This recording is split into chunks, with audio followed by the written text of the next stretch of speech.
que você possa sair daqui um pouco melhor do que você entrou, que você possa sair daqui um pouco mais diferente do que você entrou, que você possa sair daqui um pouco mais animado do que você entrou, e que de alguma forma o Espírito Santo de Deus possa te tocar, porque essa é o nosso objetivo, essa é a nossa expectativa. Eu sempre tenho dito que a gente não quer mais um culto, a gente não quer mais um programa voltado para a família ou casal. Nós queremos levantar um movimento, nós queremos levantar uma causa na qual você venha se engajar, a causa da família, a causa de casamentos restaurados, a causa dos maridos se colocando nos papéis e nas funções que é cabíveis a ele, as esposas se colocando no lugar e na função que é cabíveis a ela. Nós precisamos nos levantar e aderir a essa causa chamada família, amém?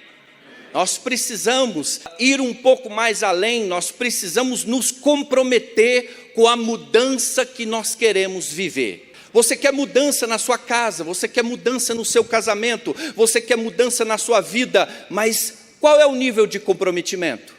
Qual é o nível de entrega?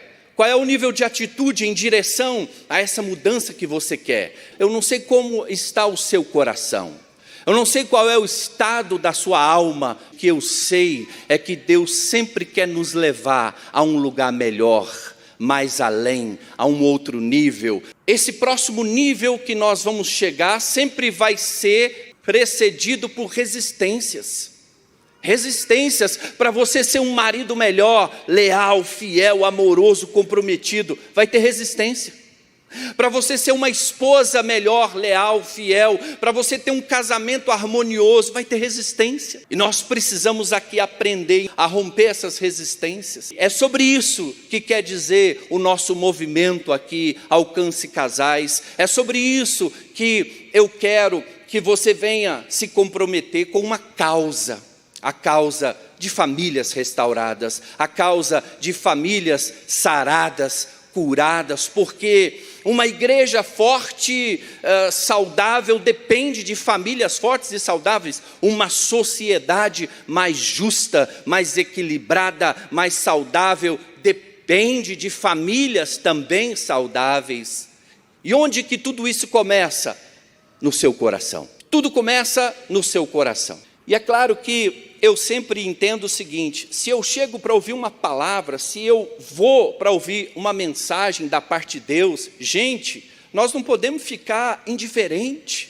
A nossa sociedade, o nosso mundo atual já quer de todas as formas fazer você ficar indiferente, fazer você ficar frio, alienado.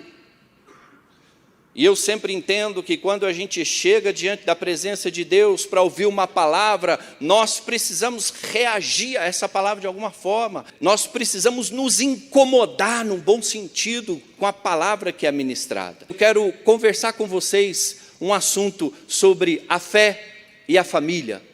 E eu quero conversar sobre a relação dessas duas áreas. Eu quero conversar e mostrar sobre o prejuízo que as pessoas acabam vivendo quando elas vivem essas áreas separadas. Eu quero te mostrar o porquê que essas áreas não podem se separar. A fé e família caminham juntos. E por fim, eu quero encorajar você a poder viver essas duas áreas relacionadas, fé e família. Eu quero que você acompanhe comigo uma leitura aqui, que está em 1 Timóteo, capítulo 5, verso 8. Eu nem dei boa noite aí ao pessoal de casa que está nos acompanhando aí na transmissão online. Seja muito bem-vindo onde você estiver. E se você quiser ainda mais dar uma moralzinha, você pode ir lá no meu Instagram também e seguir lá o meu Instagram, que é Renato Henriques. E ali tem alguns conteúdos também que vai fazer a diferença na sua vida, eu tenho certeza. 1 Timóteo capítulo 5, verso 8 diz assim: se alguém não tem cuidado dos seus, e especialmente dos da própria casa, esse negou a fé, e é pior do que o descrente. É uma palavra de advertência.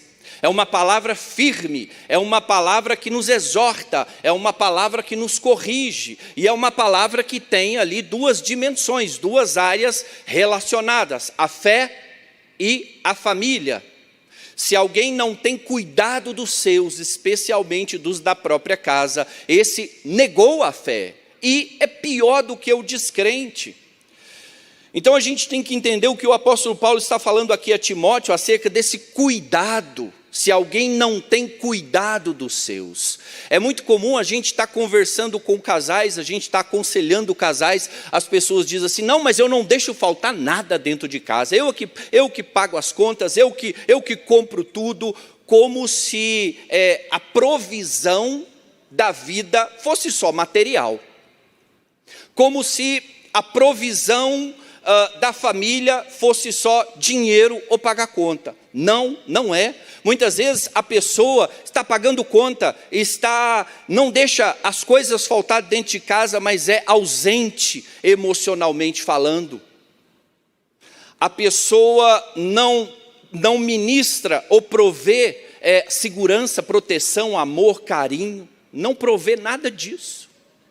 Então veja que se alguém não tem cuidado dos seus, o que é cuidar dos seus? Estar só de corpo presente também, isso não quer dizer cuidado.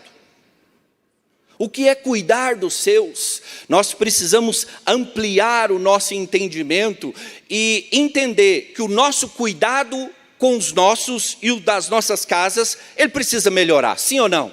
A relação entre a fé e família está diretamente ligado com a nossa saúde emocional. E a Bíblia diz aqui, se alguém não cuida da sua família, acaba negando a fé, ou seja, há uma contradição. Se alguém não cuida da sua família, acaba negando a fé. E a gente que está sempre em contato com os bastidores da vida, né, através do aconselhamento, ouvindo pessoas, ouvindo casais, são muitos anos ouvindo pessoas, são muitos anos ouvindo casais, e a gente começa a entender como funciona alguns padrões. E é muito comum as pessoas então viver de forma separada a sua fé e a sua família. É muito comum a pessoa ser alguém na igreja e ser outra pessoa dentro de casa. Isso é terrível. A isso, então, nós chamamos de hipocrisia, a arte de representar, a arte de atuar. Na frente das pessoas, na igreja, a pessoa muitas vezes tem uma cara de crente, até bonitinho, tem uma indumentária de crente, mas em casa sumiu o crente. Então muitos cristãos, muitas pessoas dentro da igreja, elas têm vivido a fé separada da sua família, achando que elas vão viver uma fé em Deus genuína, maltratando os da sua família, sendo ignorante com os da sua família, gritando com os da sua família, cometendo muitas vezes até violência emocional, física, psicológica contra os da sua família. Então, muitas pessoas estão adorando a Deus nos cultos, né, e negando a Deus em casa, com seus pecados, com as suas condutas erradas, com seus maus tratos. Então, essa separação, essa dicotomia, que é uma separação em relação à fé e família, nos traz muito prejuízo. Nós temos a tendência de viver nossa fé em departamentos. Não, a fé eu vou viver no domingo. No domingo é o dia de eu viver a fé. Eu ponho meu paletó, eu ponho minha Bíblia e eu vou viver a minha fé. Eu vou vestir a indumentária de crente. Não. Nós não compartimentalizamos a fé. Nós não vivemos a fé em departamentos. A nossa vida é 100% integral diante da face de Deus, amém? Você está na sua casa, você está diante da esposa, do esposo, dos filhos, está na empresa, está na faculdade, está na rua, está num lugar que ninguém está te vendo.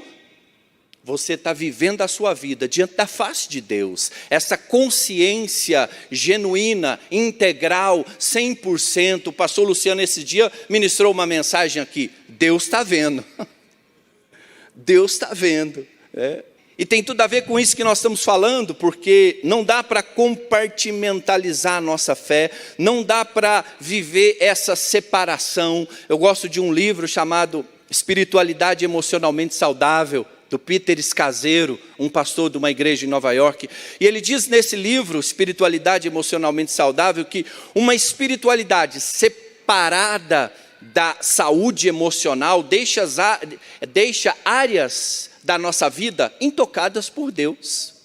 Então ele conclui que saúde emocional e vida espiritual são inseparáveis. Da mesma forma, a nossa fé e o nosso vínculo familiar não pode ser separado. É tempo de compreender aqui que esses assuntos, eles são inseparáveis, eles estão ligados, uma área vai afetar a outra. Eu comecei o meu ministério ali no ano de 2002 para 2003, comecei meu ministério numa agência missionária, né? Eu e a minha esposa, a Marilza, então nós deixamos tudo e fomos fazer uma escola de treinamento nessa agência missionária, e era justamente uma escola de aconselhamento, uma escola de cura, e dali nós ficamos por quase 10 anos ministrando também essa escola, e algo muito comum que a gente via ali é que os pastores, os líderes que vinham ali buscar esse aconselhamento, essa restauração, eles tinham fracassado exatamente porque estava vivendo essa separação entre sua fé e sua família. Entre sua fé e o seu mundo interior, sua fé, a sua espiritualidade, a sua vida emocional. E eu observava muito claramente que quando nós fazemos essa separação, quando nós vivemos essa separação da nossa fé e da nossa família, da nossa espiritualidade, da nossa saúde emocional, nós temos muitos prejuízos. É daí que vem muitos escândalos, muitas quedas, muitos esfriamentos. É daí, quando você vive essa separação. Então nós precisamos literalmente nos unificar, ser um só na face de Deus, diante da face de Deus. Ser um só diante da face de Deus. E era muito comum, nessa época, as pessoas ali, a liderança, elas tinham um discurso muito interessante, elas diziam assim: estou fazendo a obra de Deus, e isso que importa. Bom, fazer a obra de Deus às custas do casamento, fazer a obra de Deus às custas da relação com o filho, fazendo a obra de Deus, mas já dormindo em quarto separado no casal, fazendo a obra de Deus, mas afundado na pornografia, afundado no adultério. Não! Nada justifica fazer a obra de Deus de forma desleixada, descomprometida. Nada justifica. E nós não podemos viver a nossa casa de qualquer jeito. Nós não podemos viver a nossa família de qualquer jeito, de qualquer forma. Não podemos separar esses dois assuntos de fé e família. Olha o que diz lá em 1 de Pedro, capítulo 3, verso 7. Acompanhe comigo essa leitura e que você vai começar a entender então que há uma relação espiritual entre fé e família. Há uma relação espiritual no nosso contexto familiar, nos vínculos familiares, e muitas vezes uma briga, uma discussão, às vezes não é só uma briga, não é só uma discussão. Há algo muito mais forte, terrível, e por trás disso há forças intencionais em direção a prejudicar, a separar, a causar divisão, a machucar, a magoar. Olha comigo aqui em 1 de Pedro, capítulo 3, verso 7.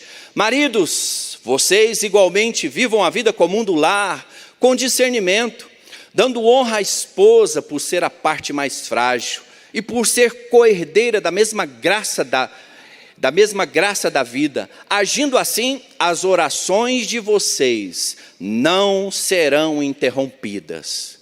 Bom, então está querendo dizer aqui, se eu trato a minha mulher mal, se eu não lido com o meu casamento de forma inteligente, discernindo as coisas, se eu desonro a minha esposa e fico lá jejuando, orando, isso não vai adiantar nada? Sim. Agindo assim, as orações de vocês não serão interrompidas. Agindo assim como? Honrando a esposa. Dar honra à esposa, muitas vezes, é você renunciar, ceder. É você lidar com o seu ego. Existe um livro muito interessante do Ryan Holiday, que ele diz assim, de tudo que você for fazer de mais importante na sua vida, o ego é o seu inimigo. O ego é o seu inimigo. Ego é orgulho. Ego é justiça própria. Ego são feridas na alma de inferioridade que você, numa discussão, busca compensar. Então, muitas vezes, o casal, ele acaba se tornando um cenário de guerra, de batalha, de luta, um contra o outro. Eu já ministrei aqui no Alcance Casais uma palavra chamada o bom combate, porque tem muitos casais que combatem o mau combate, um contra o outro, vendo quem está mais errado que o outro, quem está mais certo que o outro, quem grita mais que o outro, quem erra mais que o outro, sendo que se vocês são um, não tem essa de um é mais, um é menos, vocês são um, o casamento é ser um. E deixará o homem o seu pai e a sua mãe, unir-se-á à sua mulher e se tornarão um. O ego não deixa ninguém ser um com ninguém. O ego é um com ele mesmo. O ego não deixa ninguém ser um com ninguém. O ego é um com ele mesmo, porque é só o sentimento dele que importa, é só as dores dele que importa, é só as mágoas dele que importa, é só os sentimentos dele que importa. E o ego nos deixa emocionalmente desprovidos de inteligência, para não falar outra coisa. Você gostou da palavra desprovido de inteligência? Às vezes, quando você não quer usar uma palavra indelicada, você diz, olha, você está sendo desprovido de inteligência nesse momento. Nós precisamos aqui entender que não adianta ficar compensando na espiritualidade os nossos fracassos morais, os nossos fracassos relacionais. Não vai resolver, vai conversar, vai pedir perdão e dizer, ei, minha esposa, meu esposo, minha querida, meu querido, eu errei com você, me perdoe, eu não devia ter falado daquele jeito, eu não deveria ter agido daquele jeito, me perdoe, isso é ser um. Lembre-se disso, para que você não venha ficar compensando os conflitos emocionais e de relacionamentos que precisam ser enfrentados, e você quer compensar isso de forma espiritual. Então, como eu falei, existem brigas que não são somente uma simples discussão.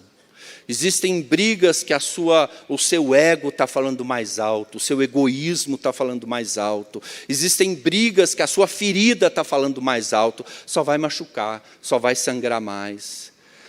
E veja, a salvação, ela é individual, mas a família é um projeto de Deus.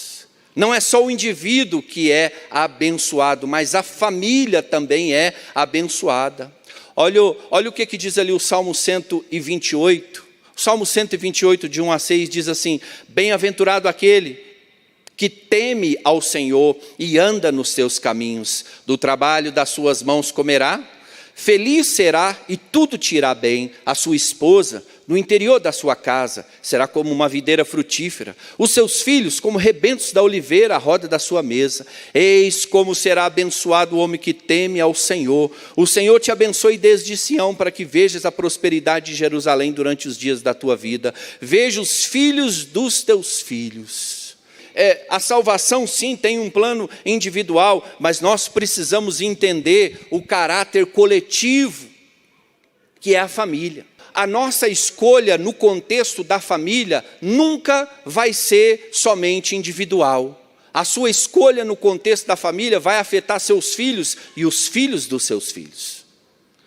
A sua escolha no contexto individual vai afetar a sua esposa, vai afetar a sua geração, a próxima geração. E é tão comum as pessoas fazerem escolhas erradas, baseadas no seu egoísmo, de querer viver os seus desejos acima de tudo. Esse dia, atendendo uma pessoa, e ele diz assim, não, eu vou me separar porque realmente existe uma incompatibilidade entre a gente. Eu disse, você conhece alguém compatível um com o outro? Só se for clone. As pessoas naturalmente são incompatíveis, porque elas são diferentes, e é exatamente na diferença que nós podemos encontrar a cumplicidade, é exatamente na diferença que nós podemos encontrar, então, essa unidade. Mas, infelizmente, não adianta. Se a pessoa quer viver a sua vida de forma egoísta, colocar os seus prazeres acima de tudo, não adianta. Infelizmente, é uma cegueira. É por isso que eu sempre digo, olha, você que ao menor sinal de dificuldade no seu casamento, ao menor sinal de dificuldade na sua relação, não espere. Não espere as coisas ficarem ruins ou piores, busque ajuda. Hoje nós temos tantos recursos, nós somos uma igreja abençoada, cheia de recursos, cheio de programas, cheios de ferramentas para poder ajudar, auxiliar. Não deixe, casamento não conserta sozinho. Eu vou esperar, né? Vai esperar até a coisa entornar, sair do controle, um ou o outro sair de casa, aí vem buscar ajuda. Não tem problema. Mas se viesse antes, seria mais fácil. Seria muito mais fácil.